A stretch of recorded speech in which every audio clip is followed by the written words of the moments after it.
Hello everyone. First of all thank you all of you for your support. आप लोग को पता है जब ये मैंने चैनल चालू किया था ना, तो इसमें मैंने बाकी लोग जैसे करते हैं ना कि अपने फ्रेंड्स को, अपने रिलेटिव्स को अपना चैनल का लिंक भेज देते हैं कि आप इसको सब्सक्राइब कर दो। ऐसा मैंने नहीं किया। मेरे तो फ्रेंड्स रिलेटिव्स किसी को पता भी नहीं है कि मेरा चैनल भी है। इसमें स्टार्टिंग में सिर्फ 2 ही सब्सक्राइबर थे, एक मैं और एक मेरे हस्बैंड। पर 2 से 21 तक की जर्नी मेरे लिए बहुत ही क्या कह सकते हैं, मोटिवेशनल भरी है। जब एक सब्सक्राइबर बढ़ता है ना, मैं बहुत मोटिवेट हो जाती हूँ। तो वही मैं अपने हस्बैंड से भी कहती हूँ कि पता नहीं मेरा वीडियो देख के कोई और मोटिवेट होता है कि नहीं होता है, पर मैं हर एक सब्सक्राइबर को देख के मोटिवेट हो जाती हूँ, उनके कमेंट्स को देख के मोटिवेट हो जाती हूँ। तो आप लोग के सपोर्ट के लिए बहुत बहुत थैंक यू। कोई सोचेगा कि 21 सब्सक्राइबर पे ये इतना खुश हो रही है, पर मेरे लिए बहुत बड़ी बात है। मैंने सोचा नहीं था कि 1 महीने के अंदर मेरे जो है 20 के ऊपर सब्सक्राइबर हो जाएंगे। इससे मैंने एक सीख भी सीखी अपनी लाइफ में कि हमारे लिए किसी भी चीज़ की ना शुरुआत करना सिर्फ मुश्किल होता है। एक बार जब हम शुरुआत कर देते हैं ना, अपनी छोटी-छोटी अचीवमेंट से हमको खुद ही मोटिवेशन मिलने लगता है। हम सोचते हैं ना कि हमें मोटिवेशन कैसे मिलेगा, हम कैसे करें? पर आप किसी भी चीज़ की बस एक बार शुरुआत करके देखो। उसके बाद जो आप अपने स्टेप्स लेंगे, उससे आप अलग आगे बढ़ते जाएँगे और फिर आपको अपने छोटे-छोटे अचीवमेंट्स, छोटे-छोटे सक्सेस से मोटिवेशन मिलता रहेगा, जिससे कि आप अपनी एक लंबी जर्नी को पूरा कर पाएँगे।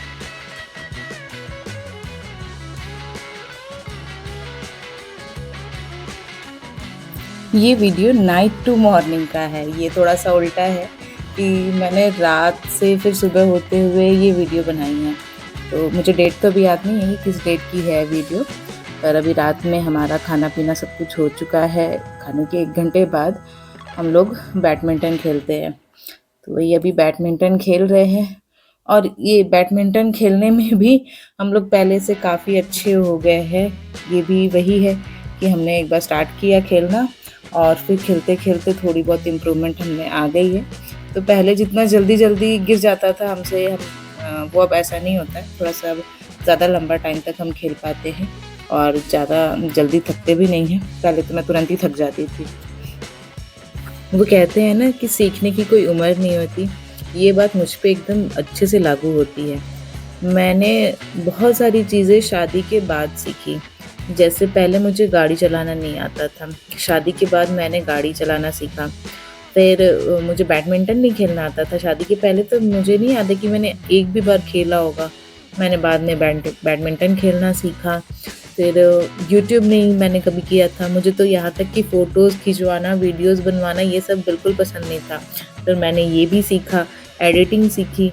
तो ऐसी बहुत सारी चीज़ें हैं जो मैं हमेशा सीखती रहती हूँ और हमें ऐसा ही होना चाहिए, हमेशा लर्निंग नेचर होना चाहिए हमारा। नई-नई चीज़ें लाइफ़ में सीखती रहनी चाहिए, अपने ग्रोथ को आगे बढ़ाते रहना चाहिए। तो अगली सुबह उठने के बाद मैं पानी पी रही थी। सुबह खाली पेट मैं पानी ज़रूर पीती हूँ। उसके बाद फिर ब्रश करने जाती हूँ।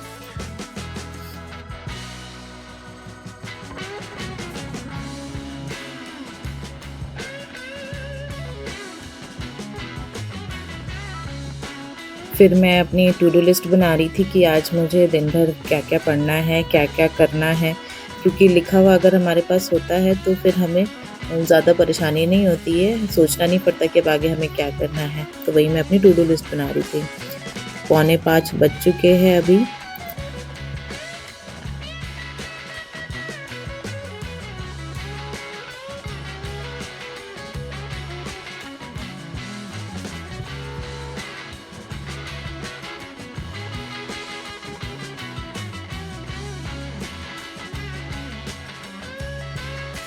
ब्रश वश करके मैं अपना थोड़ा बहुत जो टहलना था वो सब करके अब आ गई थी वापस से अपनी पढ़ाई करने। और सबसे पहले मैंने इकोनॉमिक्स सब्जेक्ट पढ़ना स्टार्ट किया। इकोनॉमिक्स ही सबसे पहले मैं पढ़ रही हूँ, क्योंकि मैंने आप लोग को पहले तो ये बताया नहीं है, पर मैं एमए भी कर रही हूँ अभी। मेरा वैसे तो ग्रेजुएशन 2014 में ही कंप्लीट हो गया था। उसके बाद मैंने पीजी नहीं किया, ये सोच के कि पीजी करके क्या ही फ़ायदा, मुझे तो बैंकिंग वगैरह की प्रिपरेशन करनी है, बैंकिंग में जाना है, तो पीजी का करने का कोई फ़ायदा ही नहीं है। ये सोच के मैंने बीएससी के बाद एमएससी नहीं किया था। फिर अपने वही टीचिंग वगैरह में लग गई, बैंकिंग भी नहीं हुआ अच्छे से। फिर लगा कि नहीं भई पीजी अगर होता तो अच्छा होता, क्योंकि बहुत सारी वैकेंसीज़ ऐसी भी आती है जिसमें एजुकेशनल क्वालिफ़िकेशन में पोस्ट ग्रेजुएट माँगता है।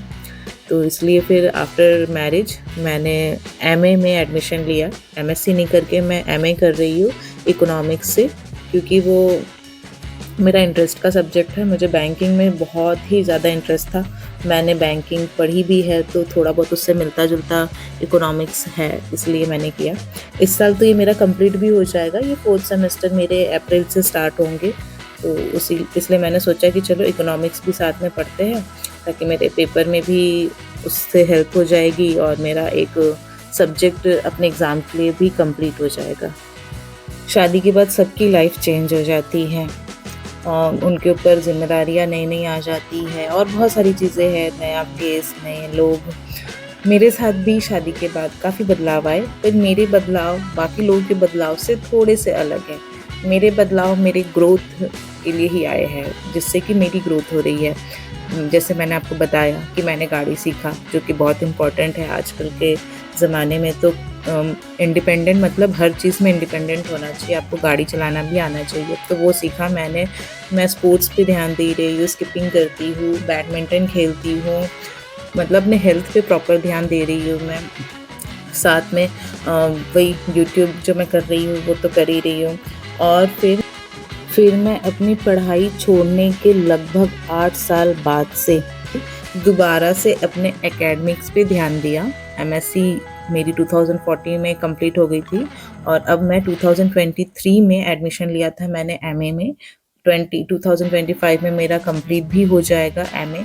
उसके बाद मैं देखती हूँ पीजी करना है तो पीजी कर लूँगी या फिर बीएड करूँगी। ये 2 चीज़ पे चल रहा है कि क्या करना है मुझे, देखते हैं क्या डिसाइड होता है। पर कुछ ना कुछ तो मैं करती ही रहूँगी और अपनी ग्रोथ को आगे बढ़ाती रहूँगी।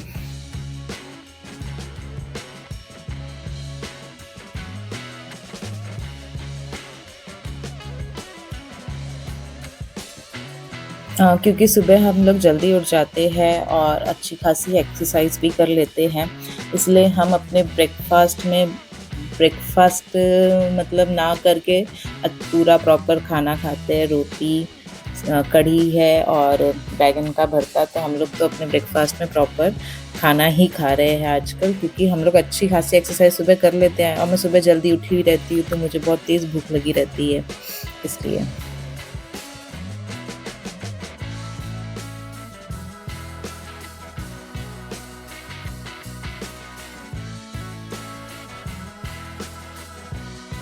अभी हस्बैंड को कॉलेज जाने में थोड़ा टाइम था, वो अपना तैयार-वैयार हो रहे थे, तब तक मैं सोची कि थोड़ा-सा और पढ़ लिया जाए, क्लास थोड़ी-सी और देख ली जाए। तो मैं फिर से थोड़ा पढ़ने बैठ गई थी। देखते हैं कितना पढ़ पाती हूँ। उसके बाद हस्बैंड कॉलेज चले जाएँगे, मैं भी अपना छोटा-मोटा जो भी कुछ काम निपटाना है निपटा के एक नैप लेती हूँ। हस्बैंड के कॉलेज जाने के बाद एक नैप तो मेरा इम्पोर्टेंट है।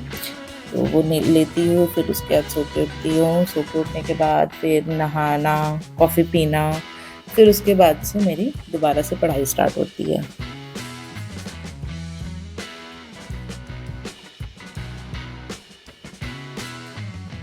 अभी ठंडी के मौसम में मैं सुबह-सुबह नहीं नहाती हूँ, बाद में नहाती हूँ। अभी जैसे-जैसे थोड़ी-थोड़ी गर्मी आ रही है, तो उसके बाद सुबह नहा लूँगी, ताकि सुबह ही नहा धो के सारा छुट्टी हो जाए, बाद में सिर्फ मुझे पढ़ना रहे। वैसे भी गर्मियों की छुट्टी में बच्चों के मेरे पास टाइम ज़्यादा होगा, तो मैं पूरा फ़ोकस अपनी पढ़ाई पे करूँगी।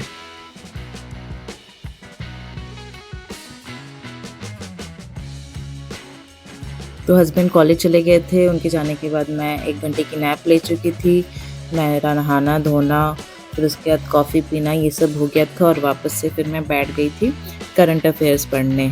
तो सुबह मैं मॉर्निंग में इकोनॉमिक्स पढ़ रही हूँ, फिर उसके बाद इस टाइम पे करंट अफ़ेयर्स, फिर मुझे शाम में तो नहीं, पर इसके बाद अगर थोड़ा-सा टाइम मिलता है तो अकाउंट्स पढ़ती हूँ। और रात में मुझे अगर थोड़ा बहुत टाइम मिल गया तो मैं कोशिश करती हूँ कि इंग्लिश, रीज़निंग और मैथ्स के 5-5 क्वेश्चन या 10-10 क्वेश्चन जितने मुझसे हो पाए मैं उतना लगा लूँ। इकोनॉमिक्स में मैंने एक नई चीज़ पढ़ी जो मुझे पता नहीं थी। कई टाइप के गुड्स होते हैं, उसमें से एक वेबलाइन गुड्स करके होता है जो कि लॉ ऑफ डिमांड के अगेंस्ट चलता है। क्या होता है कि अगर किसी गुड की प्राइस लो होती है तो उसकी डिमांड जो है बढ़ जाती है, क्योंकि सस्ता है तो सब लोग खरीदेंगे। पर वेबलिन गुड्स ऐसे होते हैं जिसका प्राइस जितना ही हाई होगा उसके जो डिमांड है वो बढ़ते जाएंगे। अगर उसका प्राइस लो हो जाएगा तो उसका डिमांड भी लो हो जाएगा। ये उल्टा काम करता है। वेबलिन गुड्स में वो जैसे कि लग्जरी गुड्स आते हैं, जैसे रोल्स रॉयस कार और गुच्ची की बैग्स, ये सब क्या है, स्टेटस सिंबल है। तो जितना ही ये चीज़ महंगा होता है लोग इसको खरीदते हैं कि अपना स्टेटस दिखाने के लिए कि भाई हम अमीर है। तो ये होता है वेबलिन गुड्स। और इस इफ़ेक्ट को कि लोग जो खरीद रहे हैं अपना स्टेटस दिखाने के लिए, तो ये एक इफ़ेक्ट है। इस इफ़ेक्ट को बोलते हैं वेबलिन इफ़ेक्ट। इस इफ़ेक्ट में जो है वो सामान महंगा होगा और लोग उसको और ज़्यादा खरीदते जाएंगे।